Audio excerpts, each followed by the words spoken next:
Program Studi Keperawatan Fakultas Keperawatan Universitas Syahkuala.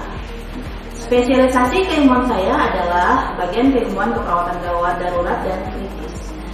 Pada kesempatan ini, saya akan menjelaskan tentang teknik pengajaran saya dengan menggunakan DIA, Delivery Interaction Assessment, pada salah satu mata kuliah yang saya ampu, yaitu blok keperawatan kritis. Blok keperawatan kritis ini merupakan mata kuliah wajib dengan jumlah SKS, ada 3 SKS terdiri dari 2 SKS konsep dan 1 SKS praktikum.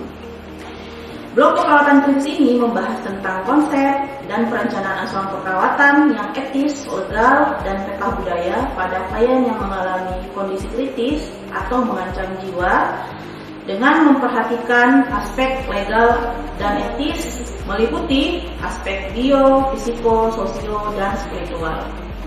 Perencanaan asuhan keperawatan dikembangkan sedemikian rupa sehingga diharapkan mampu mencegah dan mengurangi kematian atau kecacatan yang mungkin akan terjadi. Dengan mengikuti blok keperawatan kritis, mahasiswa diharapkan mampu 1. Menerapkan filosofi, konsep holistik, dan proses keperawatan kritis. 2. Melakukan simulasi asuhan keperawatan dengan kasus kritis terkait dengan gangguan sistem pada individu dengan tetap memperhatikan aspek legal dan etis meliputi asuhan keperawatan pada gagal jantung, shock, gagal nafas akut, emboli paru, dan akut respiratory distress syndrome atau ARDS. Yang 3, melakukan simulasi pendidikan kesehatan dengan kasus kegawatan, kedaruratan, dan kegawat daruratan terkait gangguan berbagai sistem pada individu dengan tetap memperhatikan aspek legal dan etis. Yang 4, mengintegrasikan hasil-hasil penelitian ke dalam asuhan keperawatan dalam mengatasi masalah yang berhubungan dengan keperawatan kritis terkait berbagai sistem. Yang 5, melakukan simulasi pengelolaan asuhan pada individu dengan kasus keperawatan kritis terkait berbagai sistem dengan tetap memperhatikan aspek legal dan etik. Yang 6, melaksanakan fungsi advokasi dan komunikasi pada kasus pasien kritis. Yang terakhir atau poin 7 yaitu mendemonstrasikan intervensi keperawatan pada kasus kritis sesuai dengan standar yang berlaku dengan berpikir kreatif dan inovatif sehingga menghasilkan pelayanan yang efisien dan efektif. Blok kritis ini terbagi atas 16 pertemuan dengan materi pembelajaran keperawatan kritis antara lain. Yang pertama itu adalah konsep keperawatan kritis, meliputi definisi, lingkup, prinsip keperawatan, peran dan fungsi perawat kritis, kemudian alasan masuk intensive care unit atau ICU, indikasi masuk intensive care unit, klasifikasi intensive care unit. Yang kedua, proses keperawatan kritis, meliputi pengkajian keperawatan kritis, diagnosa keperawatan kritis, perencanaan keperawatan kritis, implementasi keperawatan kritis, sampai dengan evaluasi keperawatan kritis. Poin 3, konsep keperawatan kritis meliputi peran dan fungsi perawat kritis, proses keperawatan pada area keperawatan kritis, efek kondisi kritis terhadap pasien dan keluarga, isu end of life di keperawatan kritis, aspek psikososial keperawatan kritis, gangguan keseimbangan asam basa, dan pengkajian hemodinamik. Poin keempat, asuhan keperawatan kritis gagal nafas akut meliputi definisi, etiologi, patofisiologi, klasifikasi, prinsip penata laksanaan, asuhan komplikasi, dan asuhan keperawatan. Yang kelima, farmakologi keperawatan kritis, aspek legal dan etik, manajemen breathing, gagal jantung, shock, akut respiratory distress syndrome, emboli paru, ventilasi mekanik, dan asuhan keperawatan ventilasi mekanik. Yang terakhir itu adalah praktek simulasi manajemen airway yang terdiri dari intubasi, melakukan suction, mengukur central venous pressure atau CVV, dan defibrilasi kardioversi. Oke, selanjutnya setelah mengetahui deskripsi singkat mengenai mata kuliah blok keperawatan kritis, selanjutnya saya akan menjelaskan tentang metode pengajaran saya dengan menggunakan komponen DIA, Delivery Interaction Assessment. Pada komponen pertama yaitu delivery atau penyampaian materi pembelajaran, di awal semester saya menyampaikan terkait kontrak perkuliahan yang telah disepakati dan rencana pembelajaran semester atau RPS, kemudian tata tertib, maksimal keterlambatan, sistem penilaian, serta tugas-tugas yang akan dilakukan. Selanjutnya, saya telah menyiapkan bahan ajar, video pembelajaran, modul untuk mahasiswa, buku referensi baik dalam bentuk textbook dan e-book, serta artikel-artikel terkait dengan keperawatan kritis dan kelas enggak pada e-learning Universitas Syahwal. Pada komponen kedua yaitu interaction atau interaksi di kelas, di mana saya memulai perkuliahan, saya selalu menyapa dan menanyakan kabar serta kesiapan mahasiswa untuk mengikuti perkuliahan, kemudian berdoa bersama sebelum memulai perkuliahan, memberikan motivasi pada proses pembelajaran agar mahasiswa lebih siap dan semangat mengikuti pembelajaran. Kemudian interaksi selanjutnya itu adalah pemaparan materi dilakukan dengan metode ceramah, tanya jawab, diskusi. Diskusi ini sebagai tolak ukur seberapa besar pengetahuan yang diserap dan diserap oleh mahasiswa dan diharapkan mampu meningkatkan keaktifan mahasiswa. Selanjutnya ada brainstorming. Brainstorming ini bertujuan untuk membantu mahasiswa menemukan ide dan solusi bersama dalam mengidentifikasi dan menganalisis masalah dan menstimulus mahasiswa untuk berpikir kritis dan bisa terjadi pembelajaran dua arah. Pada saat pembelajaran, media yang saya gunakan itu ada PowerPoint atau PPT, learning, video pembelajaran, Zoom meeting, dan WhatsApp group untuk berdiskusi di luar jam pembelajaran. Kemudian, pada komponen terakhir yaitu asesmen atau proses penilaian. Metode penilaian yang dilakukan pada blok keperawatan kritis adalah penilaian kehadiran, kemudian diskusi dan presentasi, ada penilaian soft skill. Untuk keperawatan kritis ini, penilaian soft skillnya itu adalah berpikir kritis, kemudian ada penilaian tugas individu maupun kelompok, ujian tulis, OSPI, dan praktikum. Untuk praktikum ada beberapa aspek yang dinilai yaitu pretest, propose test, dan tindakan. Oke, selanjutnya saya akan menampilkan kegiatan perkuliahan atau pembelajaran saya pada salah satu pertemuan konsep dan praktikum. Selamat menyaksikan. Oke, Assalamualaikum warahmatullahi wabarakatuh. Waalaikumsalam warahmatullahi wabarakatuh. Apa kabar semuanya nih? Sehat semua ya, kalau lihat dari suaranya kayaknya semangat nih ya. Jadi sebelum kita mulai perkuliahan, kita ini dulu ya, kita berdoa dulu supaya apa yang kita pelajari hari ini, apa yang kita diskusikan hari ini bisa mendapat keberkahan ya dari Allah Subhanahu Wa Taala. Berdoa dimulai. Ya selesai. Oke. Absen gimana deh? Udah absen di sini kuliah? Ada yang tidak hadir hari ini? Ada ya. Oke. Baik, jadi hari ini kita akan belajar tentang gagal asuhan keperawatan anak sakut ya. Jadi sesuai dengan kontrak perkuliahan kemarin bahwa pada hari ini kita akan belajar tentang bagaimana sih asuhan keperawatan gagal anak sakut ya. Jadi sebelum kita mulai kita review dulu nih. Kan sebelumnya kita udah belajar tentang gagal jantung progresif, kemudian kita juga udah belajar tentang shock. Kita kemarin udah diskusi ya. Jadi saya review dulu nih. Kira-kira siapa yang tahu tentang shock? Apa sih yang dimaksud dengan shock? Ya, silakan. Baik, saya mencoba menjawab mengenai shock. Nah, jadi shock ini adalah di mana keadaan ketika seseorang itu tidak tercukupnya perfusi oksigen, baik itu dari pembuluh darah, kemudian juga dari zat-zat gizi yang masuk ke dalam sel. Nah, ketika tidak cukupnya ketiga hal tersebut akan menyebabkan yang namanya terjadinya hipoksia ringan terlebih dahulu. Nah, ketika hipoksia ringan ini terjadi secara berkelanjutan dalam waktu mungkin lebih dari 2 menit, maka itu akan menyebabkan hipoksia berat dan beralih ke kematian sel yang ada di dalam tubuh. Oke, good. Terima kasih ya. Selanjutnya kita akan belajar tentang gagal nafas akut ya, gagal nafas akut. Ada yang tahu nggak sih dek, apa sih itu gagal nafas? Gagal nafas akut, silahkan. Oke, ya. Jadi gagal nafas akut itu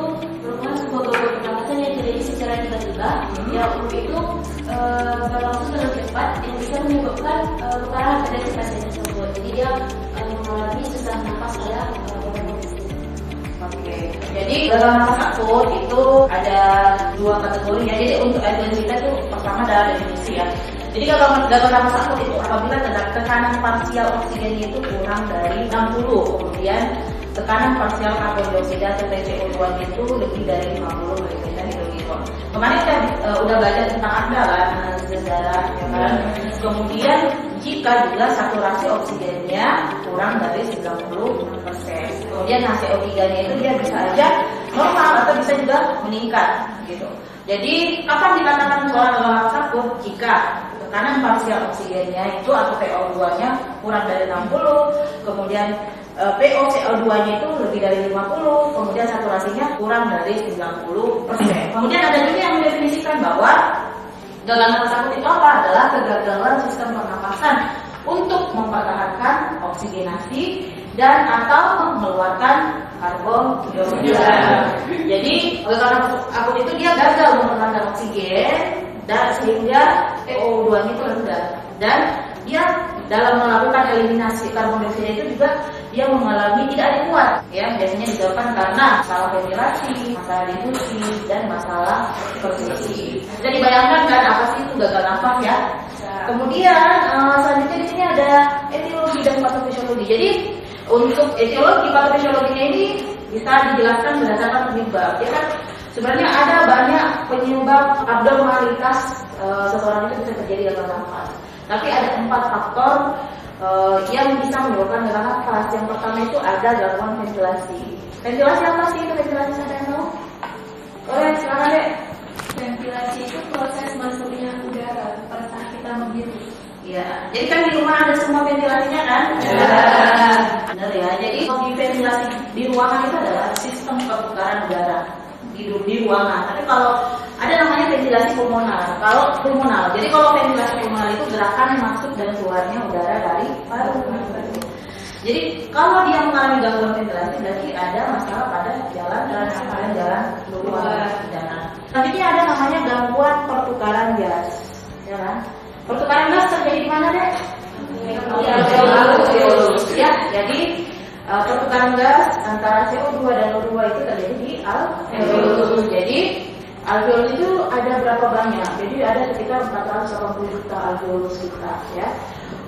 Dan dikelilingi oleh 6 miliar kapiler darah. Jadi bayangkan ya. Tapi apa yang terjadi pada gangguan pertukaran gas? Berarti dia tidak bisa. Di situ terjadi apa? Pertukaran. Berarti terjadi alveolus. Biasanya terjadi karena kerusakan membran kapiler, ya. Jadi gangguan alveolus ini biasanya terjadi karena adanya gangguan membran kapiler. Jadi pada pasien apa? Pada ARDS, ya kan? Pada pneumonia, ya kan? Gitu ya. Jadi gangguan pertukaran gas itu adalah di mana ketika individu itu mengalami penurunan aliran udara. Aliran udara termasuk di dalamnya adalah oksigen dan karbon dioksida. Selanjutnya ada obstruksi jalan nafas. Apa itu obstruksi jalan nafas? Ya. Jadi obstruksi jalan nafas itu adalah adanya penyumbatan jalan nafas mulai dari nasal sampai dengan trakea bagian atas. Kira-kira apa aja yang bisa menyebabkan penyumbatan jalan nafas ya? Kemudian ada apa lagi? Kemudian apa lagi? Ya, ada daerah, ya kan? Jadi ada 3 faktor utama yang menyebabkan obstruksi jalan nafas. Yang pertama itu karena adanya penumpukan sekret, ya kan? Bisa darah, bisa benda asing, ya kan? Yang bisa menjadi obstruksi jalan nafas.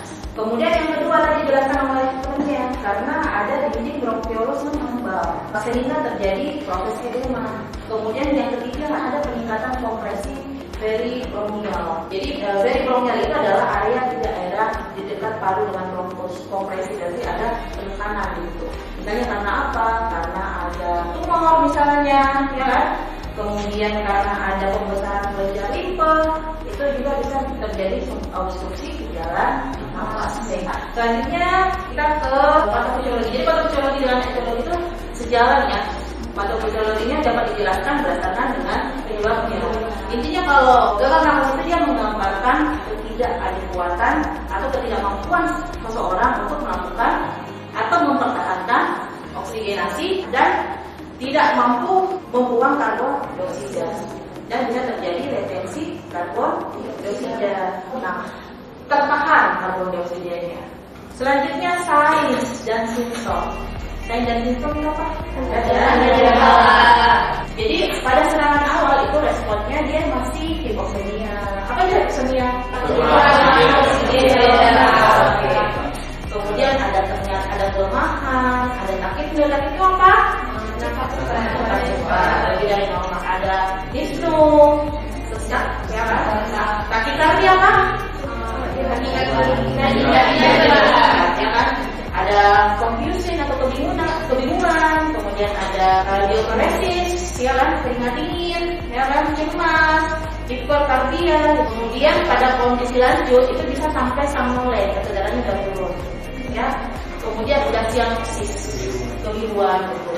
Sampai pengenalan kesadaran, penggunaan obat bantu pernapasan, dan muncul pada saat auskultasi muncul salah nafas tambahan, misalnya breathless, wheezing, rocking, gitu ya. Itu untuk sign and symptom. Selanjutnya klasifikasi. Jadi klasifikasinya itu ada dua, ada gagal nafas tipe 1 dan ada gagal nafas tipe 2.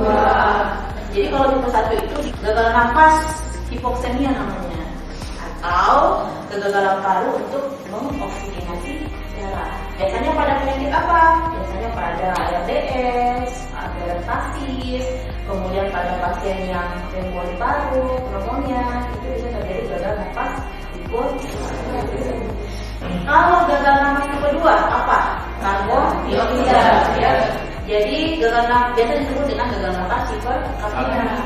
Nah pada tipe 2 ini, gagal nafas tipe 2 ini, dia gagal nafas tipe 2, dia tidak mampu mengoksigenasi karbon CO2 atau biasa disebut dengan gagal nafas tipe 2 atau gagal nafas tipe apnea. Jadi gagal nafas tipe apnea ini ditandai dengan peningkatan PPO2. Tapi untuk PO2 bisa aja menurun, bisa juga normal, gitu kan? Jadi tipe 2 itu kegagalan tubuh mengeluarkan karbon dioksida.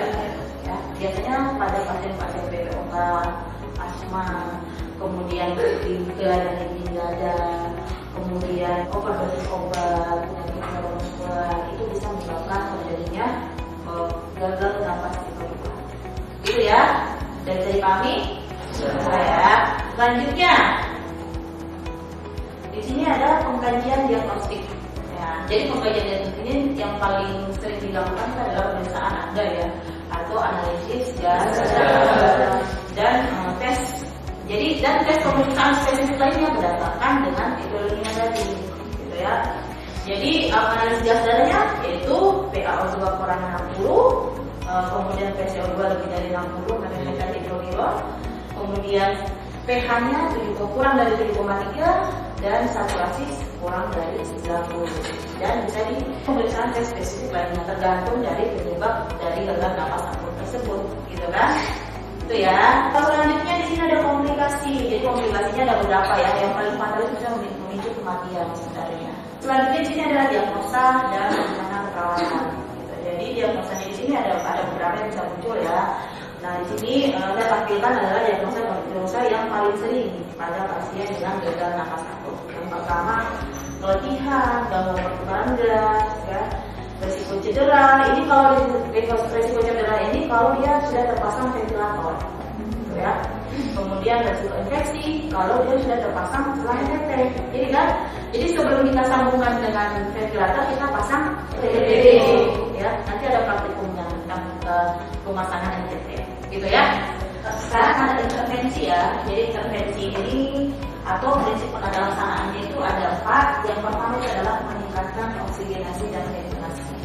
Apa yang dilakukan pada saat meningkatkan oksigenasi dan ventilasi? Yaitu pertama berikan dia suplemen oksigen. Jadi berikan oksigen bisa melalui kanula, ya kan? Bisa melalui urine breathing mask, ya, atau mungkin bisa melalui ventilator. Kemudian ada mengobati penyakit yang mendasari.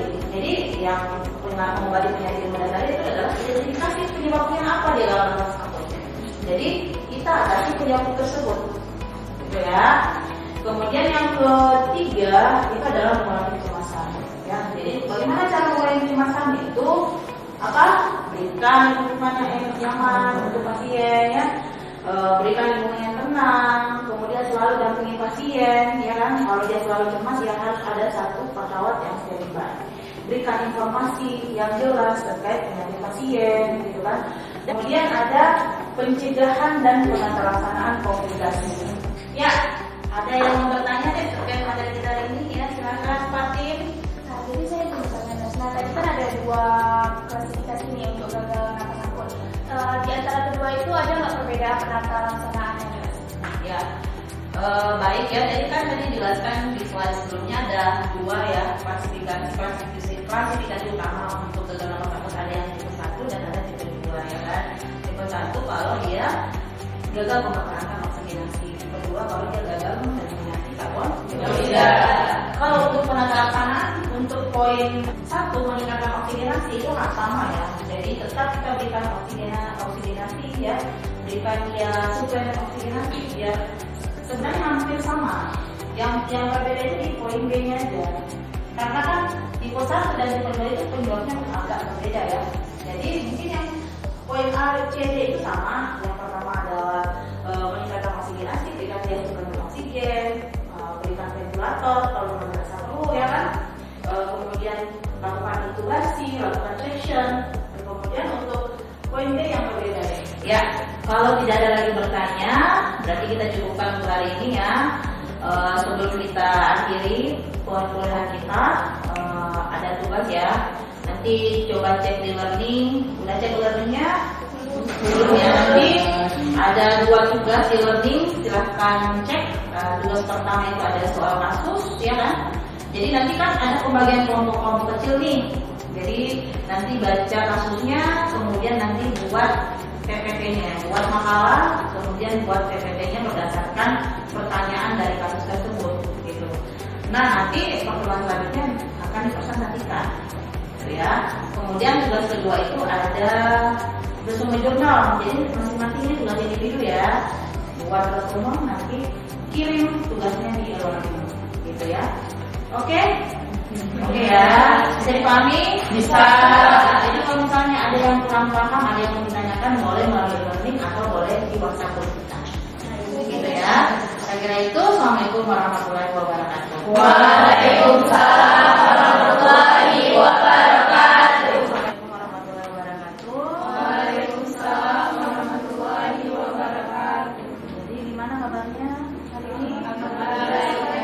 Tetap semangat ya. Baik, jadi hari ini kita akan melaksanakan praktikum ya. Jadi sebelum kita praktikum, kita berdoa terlebih dahulu supaya kelancaran pembelajaran kita. Berdoa dimulai. Selesai. Ya. Selanjutnya kita langsung praktikum ya. Nah, intubasi, siapa yang tahu tentang intubasi? Apa sih intubasi? Ya, silakan Bu. Baik, jadi intubasi itu adalah pembebasan jalan nafas dengan menggunakan selang EPT. Nah, saya sambungkan baik itu ke ventilasi ataupun oksigen. Oke, selanjutnya apa sih tujuannya? Ada yang bisa jawab? Oke, sekarang. Jadi tujuan dari pemberian EPT ini sendiri yaitu untuk memberikan oksigen tingkat tinggi, kemudian bisa juga untuk pengisapan dan minum. Oke, ada lagi yang lain? Silakan deh. Mungkin selain itu untuk mencegah aspirasi. Jadi ada beberapa ya tujuan dari intubasi. Yang pertama itu untuk pasti menjatuhkan nafas, kemudian untuk memberikan nafas buatan, baik dengan ventilator atau bisa dengan ventilator mekanik. Terus kemudian untuk pengisapan lendir boleh juga dilakukan. Terus untuk mencegah aspirasi yang disebutkan namanya, kemudian untuk mencegah distensi lambung dan untuk pemberian oksigen dalam dosis tinggi. Jadi itu adalah beberapa tujuan dari pemasangan intubasi EPT. Lanjut ya. Selanjutnya kita langsung ke proseduralnya. Jadi proseduralnya itu yang pertama itu adalah kita siapkan alat. Sebelum siapkan alat kita cuci tangan dulu kan, setelah. Nah alatnya apa aja? Yang ada namanya statik. Setelah persiapan alat kita persiapan pasien. Jadi pastikan pasiennya ya, jangan sampai sampai kita salah pasien. Pastikan pasiennya benar, lihat statusnya, lihat gelangnya, identitas pasien, kemudian informan konsen. Selanjutnya kita langsung ke pelaksanaan prosedural. Pertama itu adalah kita atur posisi pasien ke intensi kita. Selanjutnya kita pakai cuci tangan dan pakai APD. Ini kita setelah kita pakai APD, langkah selanjutnya itu adalah kita lakukan section. Kita berikan oksigenasi, kemudian sebelum kita lakukan intubasi kita cek dulu balon yang ada di dalam selang EPP-nya apakah mengembang atau tidak. Ini harusnya dilakukan di persiapan alat tadi ya. Setelah itu, langkah selanjutnya adalah kita ambil handle, siapkan intubasi dan siapkan ventilator mekanik jika kita mau menghubungkan dengan ventilator mekanik. Kemudian kita hubungkan dan kita buka bel. Yang penting dalam laryngoscope itu lampu pada laryngoscope harus menyala. Tujuannya apa? Memudahkan dalam visualisasi rona kronis, gitu ya. Jadi ini harus menyala. Selanjutnya handle dipegang seperti ini. Kemudian menggunakan tangan yang tidak dominan. Kemudian kita bisa minta bantuan spatel kalau memang susah ya kita spatel. Masukkan blade menyusuri lidah sampai dengan pangkal lidah. Sampai dengan pangkal lidah. Kemudian kita ambil selang EPD-nya sesuai dengan ukuran. Ini boleh boleh juga boleh jeli ya, tapi jeli yang tidak mengandung air ya, tidak berbahaya. Kemudian kita masuk, lihat rona kronis kita angkat ke atas. Tangkai laryngoscope ini kita angkat ke atas, jadi bukan seperti ini. Karena kalau seperti ini akan cedera. Kalau pasien akan cedera pada bibir, gusi, ini akan patah. Jadi kita angkat sampai dengan pangkal lidah, angkat ke atas. Kemudian kita setelah rona kronis kelihatan, kita ambil selang EPD sesuai ukuran tadi ya. Kemudian kita masukkan menyusuri blade sampai dengan kedalaman tadi yang telah ditentukan. Nah, boleh pakai rumus jula. Sudah masuk sesuai dengan kedalaman yang diharapkan, yang telah ditentukan, kita cabut introducer atau steril tadi. Ya, kita cabut. Kemudian selanjutnya kita isi cup atau balon sesuai dengan volumenya. Kita isi. Ya, oke. Tandanya dia udah penuh. Kalau di sini juga udah penuh. Nanti balon di dalam selang itu juga udah penuh. Oke, selanjutnya setelah kita udah isi balon, kita mau pastikan apakah selang ini masuk ke dalam paru atau ke dalam pencernaan. Caranya kita pakai stetoskop, ya, dengan cara pakai stetoskop. Oke, langkah selanjutnya adalah kita mau pastikan apakah selang EPD-nya masuk ke dalam paru atau ke dalam lambung. Caranya itu dengan kita menggunakan amibek dengan dan stetoskop. Kita lakukan auskultasi ya. Jadi kita hubungkan seperti ini. Kemudian kita cek, kita dengarkan di kedua lapang paru, gitu. Kita dengarkan 1, 2, 3, 4. Ya, setelah kita udah pastikan dia masuk ke dalam paru tadi ya dengan menggunakan amibek, kita dengarkan di kedua lapang paru, udah pasti, berarti kita lakukan fiksasi. Kita lakukan fiksasi.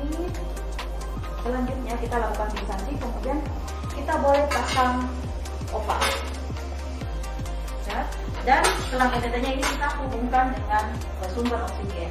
Bisa menggunakan amibek tadi atau bisa menggunakan ventilator.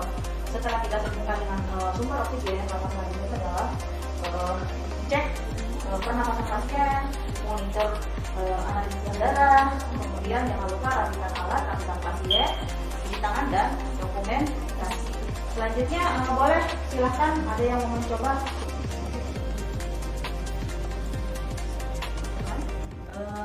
Itu tadi ya terkait dengan kartu edukasi ya.